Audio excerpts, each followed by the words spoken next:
Vendredi 7 avril 2017, mesdames et messieurs, bonsoir et merci d'être sur la télévision La Bari pour suivre ce journal à ce jour saint de l'islam. Eh bien, la charité bien ordonnée commence par soi-même, dit-on. Demain, samedi 8 avril 2017, le groupe de presse La Bari fête ses 5 ans d'existence. À l'occasion, une soirée culturelle est prévue au palais du 29 juillet. À quelques heures de cette soirée, les artistes invités et les artistes qui seront sur le podium se disent prêts et invitent déjà leurs fans à effectuer le déplacement. On les écoute. Vraiment, merci beaucoup d'avoir reçu cette invitation. Vraiment, ça me va droit au cœur, quoi. Et ce que je souhaite à cette soirée, et je souhaite au bon Dieu que ça commence bien et ça finit bien. Et merci beaucoup pour votre promotion pour la culture nigérienne. Et j'aimerais vraiment souhaiter joyeux anniversaire d'avance à La Bari. Et on est de cœur avec vous parce que vraiment je respecte La Bari. Pourquoi? Parce que moi, s'il y a une télévision qui passe toute une journée à mettre la musique nigérienne, vraiment je la respecte. Surtout à travers les émissions comme Fièvre du samedi du toit de Amouane et l'autre là pour le petit là. Et oui. Voilà, rythme du Niger. Et encore, il y a pour Hawa Azna, ou bien comment s'appelle l'émission. Donc, vraiment, on vous souhaite vent. On est de cœur avec vous. Et si vous avez besoin de nous, même si c'est demain, on est de cœur avec vous, on va venir en courant. Quand ils étaient avant la création de La Bari, nous étions avec eux dans d'autres médias, dans d'autres groupes de presse. Et même quand ils étaient là-bas, c'était le même travail qu'ils ont fait. Mais finalement, ils se sont retrouvés dans un groupe de presse qu'ils ont créé à Paris, qui est là, et aujourd'hui qui fait complètement le travail de la culture nigérienne. Et donc, nous sommes avec vous de tout cœur, c'est vrai. Je suis là pour remercier Radio-Télévision La Bari de nous avoir invités. Inch'Allah, c'est le samedi. Bloc Escroc sera de la partie. On va fêter l'anniversaire de La Bari. Tous ensemble, c'est le Niger qui gagne. Et j'en profite de dire merci beaucoup à tous ceux que La Bari fait pour nous, les artistes. Et non pas nous, les artistes rappeurs seulement, les artistes musiciens aussi, ceux qui font l'orchestre, ceux qui chantent dans le lit, ceux qui font l'humour, tout le monde. Et vraiment, on dit big up, respect à eux. Et Inch'Allah, le samedi, on va faire le déplacement pour aller soutenir La Bari, fêter avec La Bari. Et de ce côté, j'en profite aussi d'inviter aussi les fans de Bloc Escroc, les fans de la culture nigérienne, de faire ce déplacement. Parce que si La Bari est en train de fêter son anniversaire avec nous les artistes, c'est pas pour que La Bari seulement grandisse, non, c'est pour que nous tous les artistes on puisse grandir avec La Bari. Il faut dire à tout le monde qui aime le hip-hop nigérien de faire le déplacement, de venir le 8, et vous savez très bien quand nous sommes dans la place, nous donnons le meilleur de nous. Moi c'est Amiral JC, One Love. C'est le soutien qui continue. Donc, je tiens à dire aux fans de La Bari que les absents auront tort. Donc, on demande que le public n'a qu'à venir massivement. Donc, La Bari, tout le monde sait que La Bari, c'est La Bari.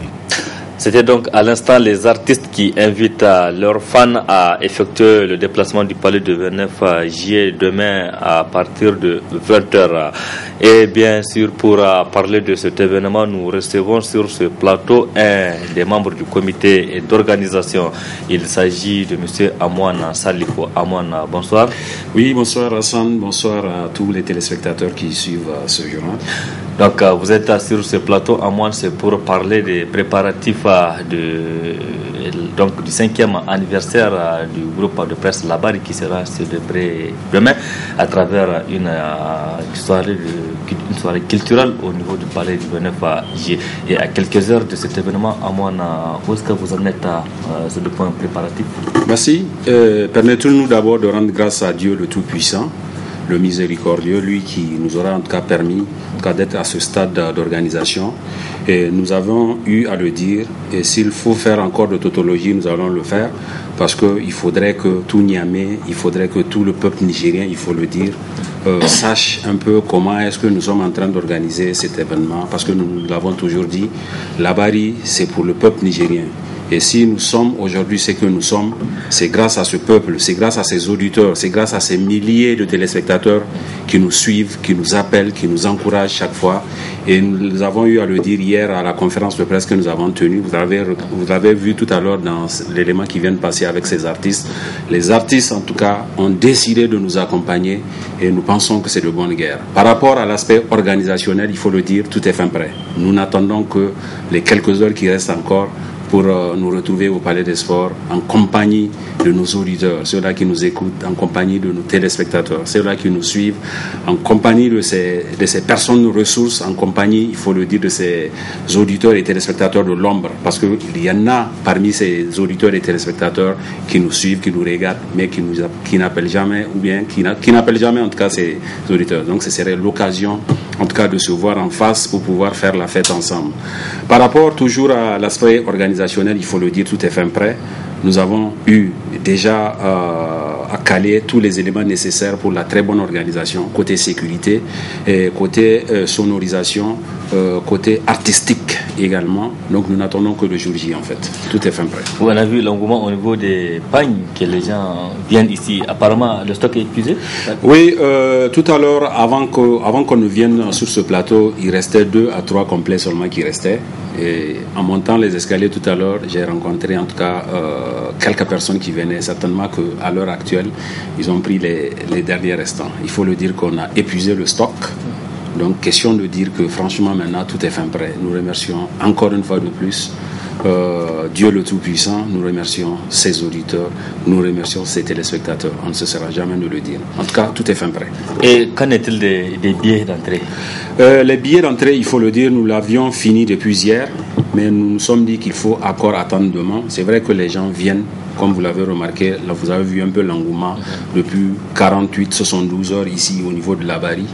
On se croirait déjà à la fête, il faut le dire, mais c'est bien normal, nous sommes déjà dans la fête à une semaine déjà. C'était dans la fête déjà que les gens étaient et nous continuons à être dans la fête. Donc à partir de demain, nous allons commencer la vente des billets pour tous qui veulent les billets par rapport à la... C'est vrai qu'il y en a qui ont appelé pour faire les réservations parce que comme nous l'avions dit dans la réclame, dans le spot qui a passé pendant un bon moment, c'est 2 catégories d'entrée, il faut le dire. Il y a l'entrée simple qui est à 2000 francs CFA et l'entrée VIP qui est à 5000 francs CFA. C'est quoi l'entrée VIP? Ça vous permet de faire la réservation parce qu'il y en a qui ne sont pas sur place, il y en a qui n'auront pas le temps de venir un peu plus tôt, donc il fallait faire une réservation.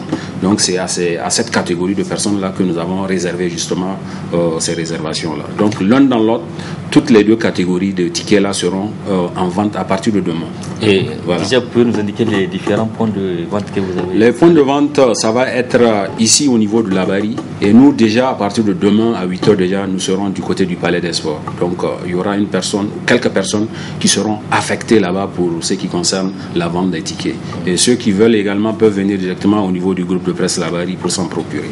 C'est les 2 points de vente, en tout cas pour l'instant, que nous avons eu à mettre en place. À partir de demain déjà, les tickets seront en vente. Les gens peuvent venir déjà s'en procurer. Oui, donc revenons au niveau des artistes. On a vu, ils ont répondu spontanément à l'appel. Beaucoup sont venus d'eux-mêmes pour accompagner la Bari. Donc, et quel est votre mot à l'endroit de ces artistes? Merci. Ça me tenait beaucoup à cœur que M. Hassan Saleh Moussafa pose cette question-là. Et même s'il ne l'a pas posée, nous aurions en tout cas à l'occasion de sortir pour dire un peu comment est-ce que les choses se sont passées. Dans un premier temps, c'était une réclame que nous avons lancée comme ça, sans artiste, sans partenaire aucun. C'était une manière d'annoncer cet événement-là. Et je vous assure, mesdames et messieurs, chers téléspectateurs, quand nous avons lancé cette réclame, nos téléphones n'ont pas cessé de sonner, il faut le dire. Les artistes, soit par téléphone, de manière épistolaire, il y en a qui se déplacent physiquement pour venir ici dire que franchement, eux, ils sont la Bari. Parce que nous avons un concept, je suis la Bari. Les artistes, quand ils viennent ici, ils disent je suis la Bari. Ça voudra tout simplement dire que j'accepte d'accompagner la Bari. Donc cela nous a fait tellement plaisir que nous n'avons refusé personne, il faut le dire. Nous avons une pléiade d'artistes, la liste elle est vraiment longue. Nous avons plus de 40 artistes, 40 groupes qui sont inscrits. Et je vous assure que les uns et les autres continuent encore à venir. Et tous ces artistes, pour mettre une partie, tous ces artistes vont se produire demain? Oui, nous faisons en tout cas cette promesse-là que tout le monde, tous ces artistes-là que vous avez eu à entendre, en tout cas dans le spot, l'avons presté. C'est vrai qu'il y en a qui ne sont pas dans le spot, mais qui seront également là. Ce qui est sûr, c'est en tout cas une quarantaine d'artistes que vous allez voir sur le podium. C'est vrai, les gens sont pressés de voir certains, mais on va faire en sorte, en tout cas, que tout le monde puisse passer. Ça, c'est une promesse que nous avons faite à l'endroit, en tout cas, d'abord de ces artistes-là, et ensuite au peuple nigérien. Et nous allons le faire, Inch'Allah. Et à l'endroit des sponsors qui ont, eux aussi, massivement répondu, quel est votre mot? Voilà, en tout cas, nous l'avions programmé également, ça va être certainement demain. Nous aurons un canal spécialement, en tout cas, sponsor, spécialement partenaire, c'est-à-dire ces sociétés, c'est-à-dire ces personnes qui ont cru, en tout cas en Labari, qui ont cru à cette initiative. Nous aurons un plateau spécial pour ces partenaires-là pour leur dire merci. C'est vrai que ce ne serait jamais assez de leur dire merci, mais ça va être quand même aussi à notre niveau, notre modeste contribution. Parce qu'on ne va jamais le dire. Une personne qui décide de t'accompagner, il n'y a que ce petit geste-là qu'il faut faire pour lui dire merci. Et on ne va pas cesser de leur dire merci.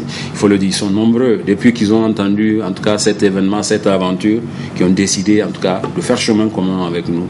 Je vais profiter, en tout cas, de ce micro, je vais profiter de ce journal pour leur dire vraiment merci. À tous ces partenaires que vous voyez, en tout cas, dans cette publicité, dans cette réclame. En tout cas, on vous dit merci. Merci encore une fois de plus. Ils sont très nombreux, il faut le dire. Oui, donc, Amouane, pour finir avec vous, quel est votre mot à l'endroit de la population du Niamey? Ben, le mot, ça va être toujours le même. Les préparatifs sont on a pratiquement tout fini. On attend seulement les quelques heures. Donc, l'appel que nous allons lancer à l'endroit de toutes les Nigériennes et de tous les Nigériens, c'est de venir massivement, en tout cas, soutenir ce média-là qui, petitement, en 5 ans d'existence déjà, en tout cas, ce n'est pas un jet de fleurs, mais nous pensons que nous avons donné le meilleur de nous et nous pensons que le bilan est positif par rapport à ces 5 années que nous avons eu à faire, en tout cas sur ce territoire-là. Donc l'appel, c'est de dire en tout cas à ces téléspectateurs, à ces auditeurs, à toutes ces personnes-là qui soutiennent, en tout cas qui veulent leurs animateurs, leurs journalistes, leurs techniciens, bref, ce que nous faisons en tout cas sur ce média-là, de venir massivement. Et je rappelle qu'il faudrait qu'ils viennent un peu plus tôt parce qu'à partir de 20h30 au maximum, le spectacle va commencer. Parce qu'au Niger, on est habitué en tout cas à aller jusqu'à 21h, 22h. Nous avons une pléiade d'artistes, il faut le dire. Donc il faut que le spectacle commence au plus tard à 20h30. Et c'est ce que nous allons faire. L'appel, c'est de dire en tout cas à ces auditeurs et téléspectateurs de répondre favorablement à cet appel. Et de venir aussitôt, il faut le dire. Parce qu'à 20h30 au maximum, on va démarrer le spectacle. Merci Amouane Salifou. Je rappelle que vous êtes un des membres du comité d'organisation du 5e de la célébration du 5e anniversaire du groupe de presse radio et télévision Labari.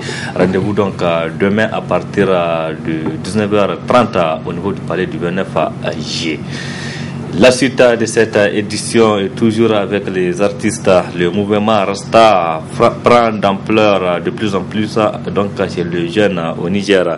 Certains, c'est juste une forme de coiffure ou un phénomène de mode, et pour d'autres, c'est un complément de leur genre musical. Le reportage est signé Abdelrazak Hamidou et Chebou Guisso. Les rastas ou dreadlocks sont des mèches de cheveux emmêlés qui se forment quand les cheveux sont laissés à pousser naturellement sans l'utilisation de brosse ou peigne durant une longue période. Mais c'est surtout un terme abrégé pour désigner ce qui concerne ou se réclame du courant culturel et religieux Rastafari. Au Niger, c'est une toute autre histoire. Parler de mes dreadlocks, pour ne pas dire mes cheveux. Bon, c'est vrai que l'histoire est très récente, mais sinon j'avais commencé à les poser. En tout cas, c'est pas relativement à la musique d'abord, parce que j'avais fait dans les années 93-94. Et après, j'ai enlevé compte tenu de la pression surtout familiale et des pesanteurs sociales. Et j'avais renouvelé en 96 aussi, quand j'étais au lycée. Encore la pression a continué, donc j'ai enlevé. C'est un peu difficile.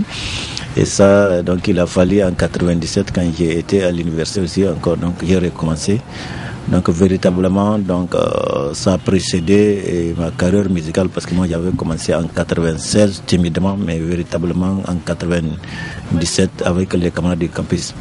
Être Rasta aussi, c'est porteur des valeurs. Quand je dis valeurs, par exemple, j'ai vu chez nous par exemple les musiciens qui se disent Rasta, qui chantent des thématiques et que maintenant dans leur vie pratique ils sont à porte-à-faux avec ces thématiques-là. Et ça pose un sérieux problème.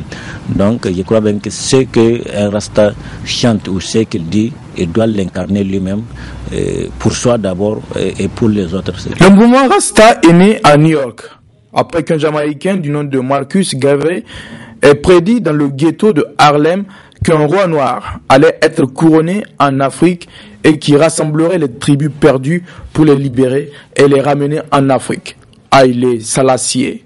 Pour beaucoup qui sont dans la dynamique, comment ça s'appelle, de Haïlé Sélassié, qui pour loi ne s'arrête pas seulement à la dimension du roi, pour eux qui incarne Dieu.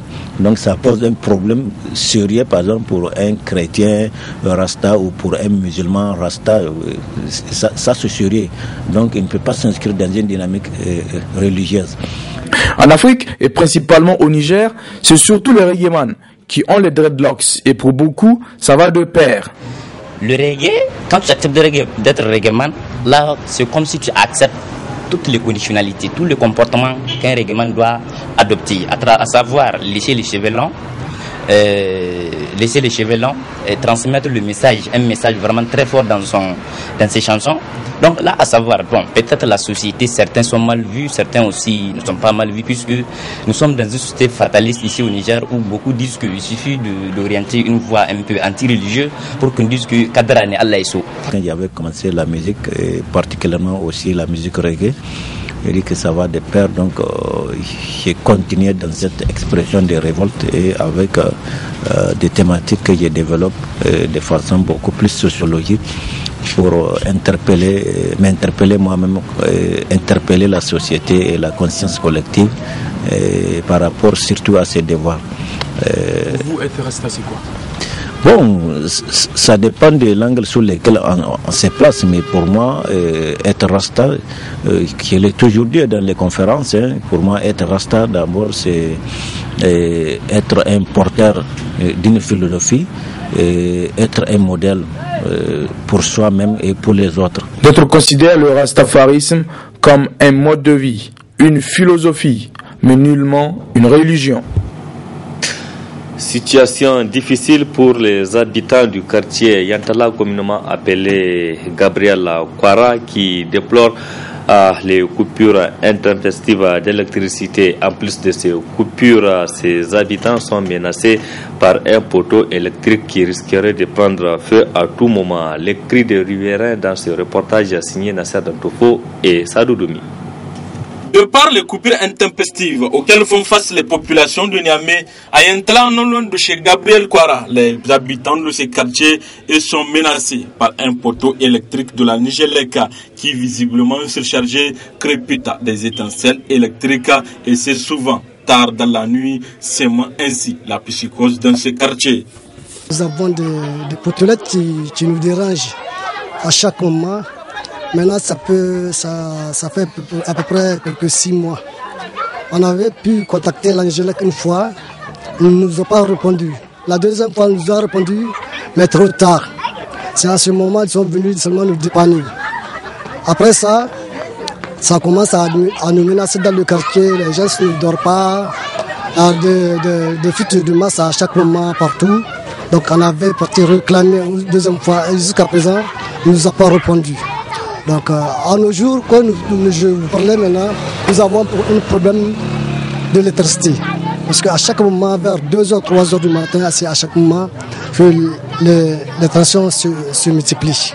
Donc, vraiment, nous avons beaucoup d'enfants, nous avons même des vieilles mamans qui sont malades. Moi, je demande aux autorités nigériennes de faire tout possible pour nous aider, pour régler ce problème qui se fait face à nous.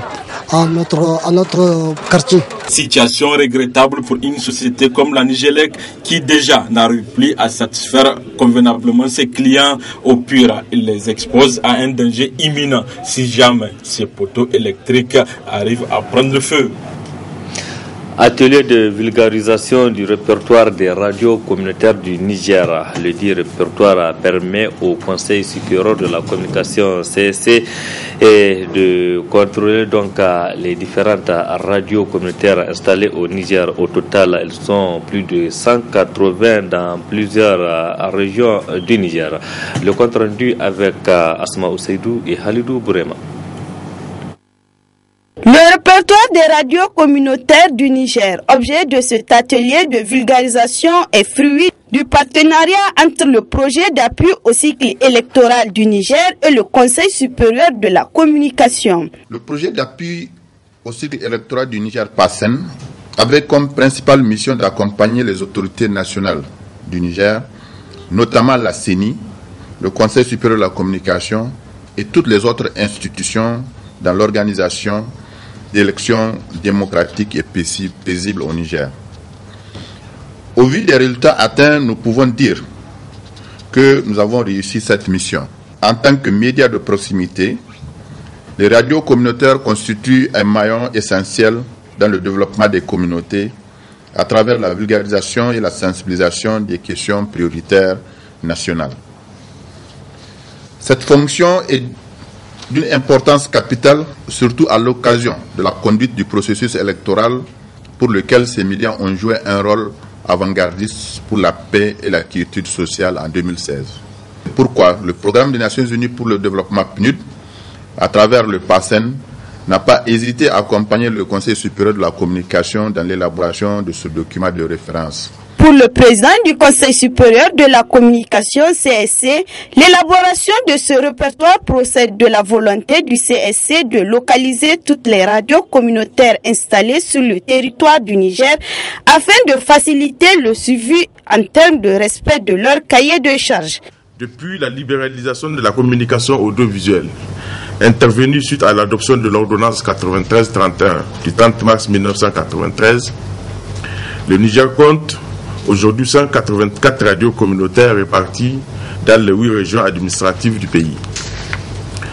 L'élaboration de ce répertoire procède de la volonté du Conseil supérieur de la communication de localiser toutes les radios communautaires installées sur le territoire du Niger afin de faciliter le suivi en termes de respect de leur cahier de charges.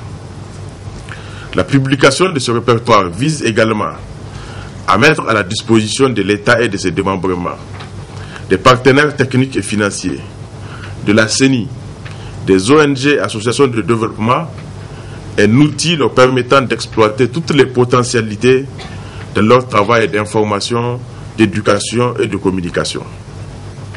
En effet, les radios communautaires sont, dans les localités qu'elles desservent, de véritables outils de sensibilisation sur les questions de développement.